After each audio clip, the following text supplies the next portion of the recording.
So I'm coming to you with tips for refining your CV or your resume.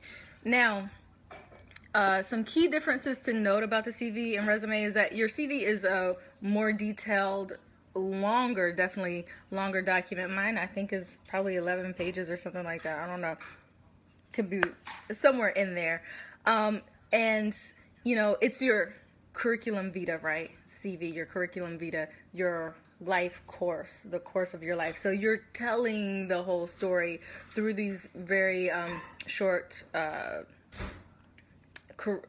not bullet points, but short lines like you would normally see in a resume, but more extended. Your resumes are brief, usually one page, sometimes two, and cover the time periods and the experiences that are applicable to the job that you're applying for. So a lot of times, if you're thinking conceptually, which is really useful to do, and we'll come to conceptual thinking again, if you're thinking conceptually, for me, in my CV as a teacher or a professor, a lot of times you'll see research, teaching, and service. Those are the three things, but they'll be broken up in many different ways. Added to that would be, for me as a poet, publications, and since I also run an organization, I have grants, a grant section, initiative, like community initiative section or something like that. I forgot what it's called. But because of the way I've structured mine, it can contain many different types of skill sets that apply to certain types of jobs. So that's like, if you're talking about resumes, the conceptual thought would probably be administrative, conceptual, and interpersonal skills. So thinking about how you can position those in some kind of brief framework in your resume would be useful. So tip number one, that was the introduction. Tip number one is keep it clean.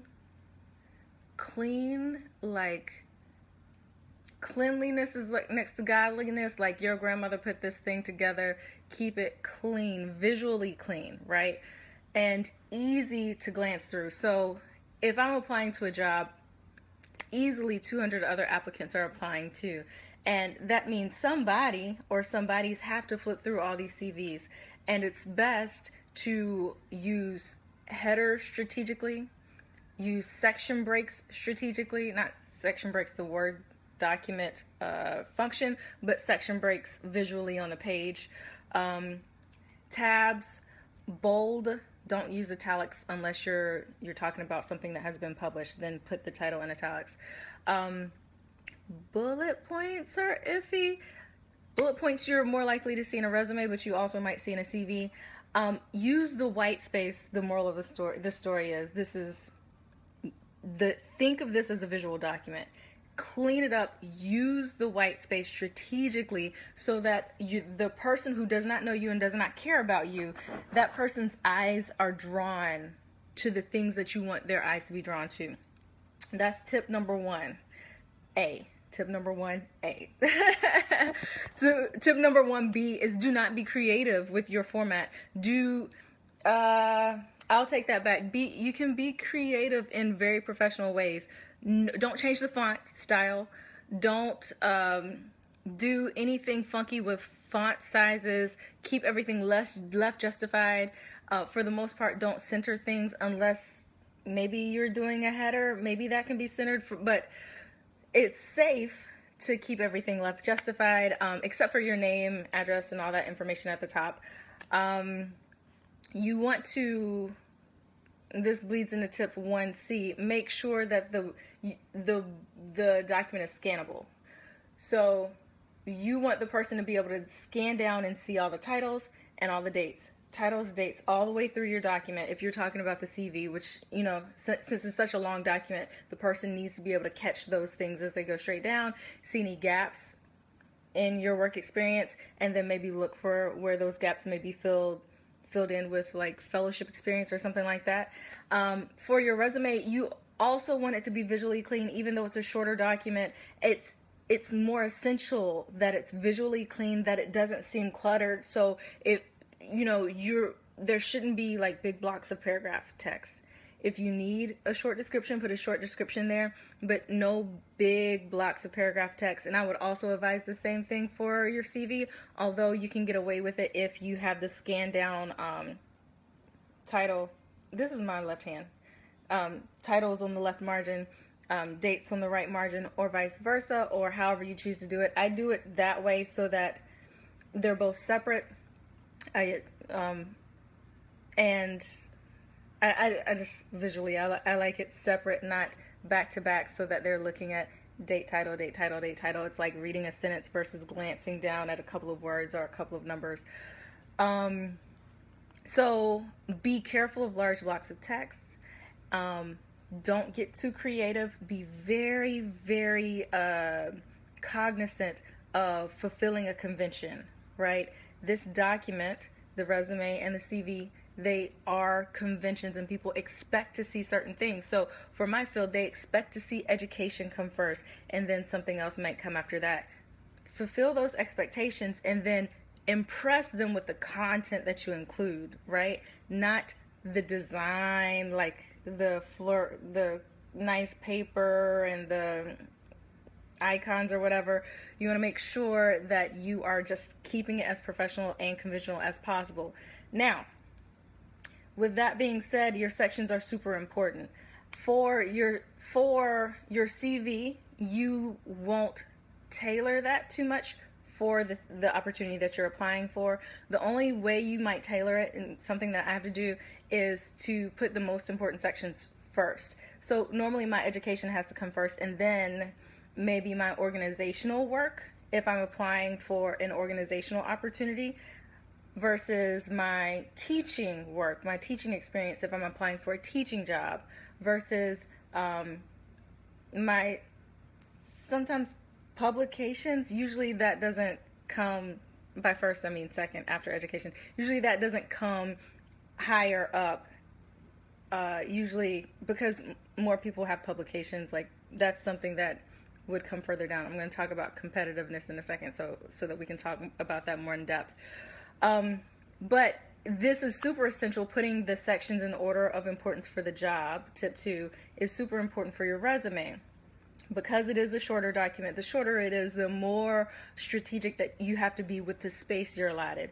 So you're going to make sure that if your working experience is more important and more profound than your educational experience, that work experience comes first. And also making sure that this is a side note, making sure that you are strategic about the way you're wording your work experience. Like, think about the skills, the transferable skills that you gained, not necessarily the job that you did. That should be a tip 3. I'm going to include it. That's tip 3. Think about the transferable skills you learned. So the job you did was cashier. The transferable skills were managing money, being accountable for funds, or whatever the case may be. And thinking about that if you're doing bullet points or whatever on your resume, that will help you explain the skill sets that you can apply to the job. Now, since we're talking about resumes for this section, look at the job description of the job that you're applying to, and the skill set that they're asking for, the skill sets that they're asking for, if they list them, or go find in general on the internet what skill sets are applicable to this particular job or type of job, right? And write your resume to those specific skill sets, right?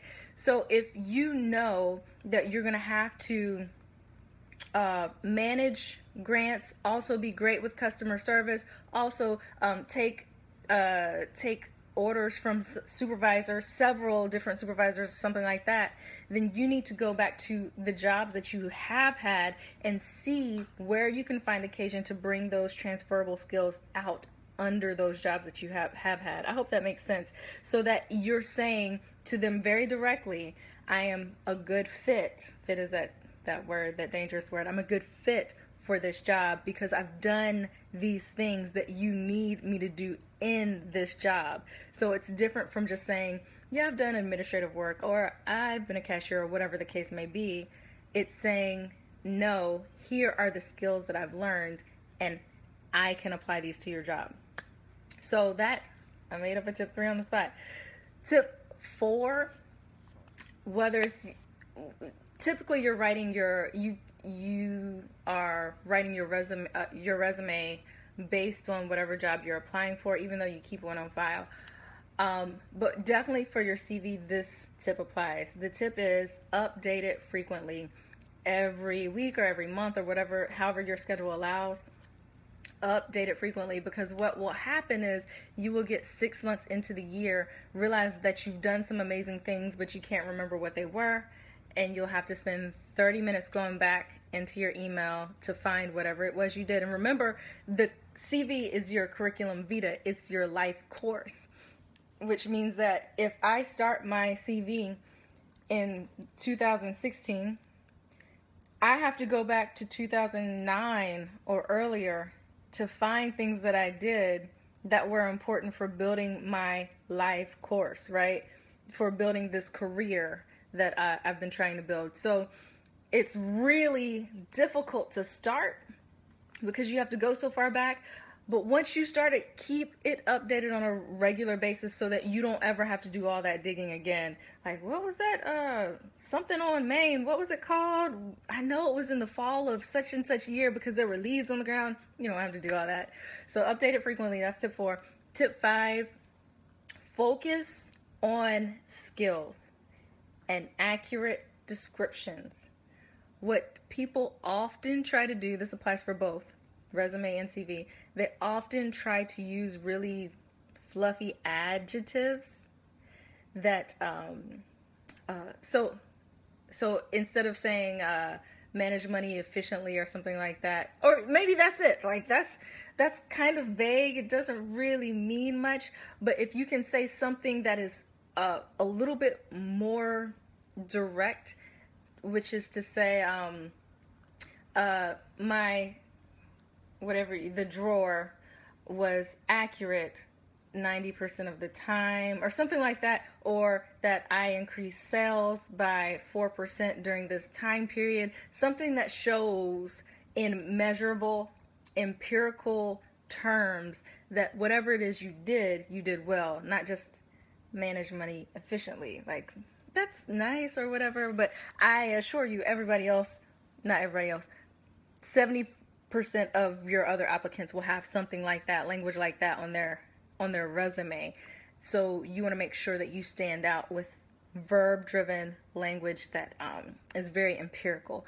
And then for your CV, it's a similar kind of thing. You want to say, and not just that you taught freshman composition or African American literature, but kind of give a little context for the framework that you posit in the class in order to bring students through theoretically towards some end, right? That was tip 4 or 5. On my page is tip 4, but I gave you an extra tip. It must be 5. So I guess I'm going to 7 instead of 5 tips. We're going to do 7. This next tip, whatever number it is, think about tip 6. Think about what's competitive versus what's not. And this is super important because a lot of times people will put down an experience that they had or an opportunity that they had without necessarily measuring the competitiveness of the opportunity. So on a resume, short document, again, you have to be very strategic with your space and you have to include things that are powerful in that very small space. With your CV, which is the longer document, it's your life document, you want to put the most competitive things up top. For me, because I'm in education, my education is going to come first regardless. But after that, as you get further down the document, is it more competitive to read at an open mic or to be invited by Button Poetry to read? You want to have a section for your invited readings that highlights, like, these are the places I read at this university, at this book publisher, this whatever, even a bookstore. And then after that, maybe the readings that you just participated in that aren't necessarily solicited readings. Then the least competitive things come last. Like graduate teaching for me comes last because everybody had to do it in order to get that stipend, right? But then my actual full-time higher teaching comes high. Like it's the second thing on my resume.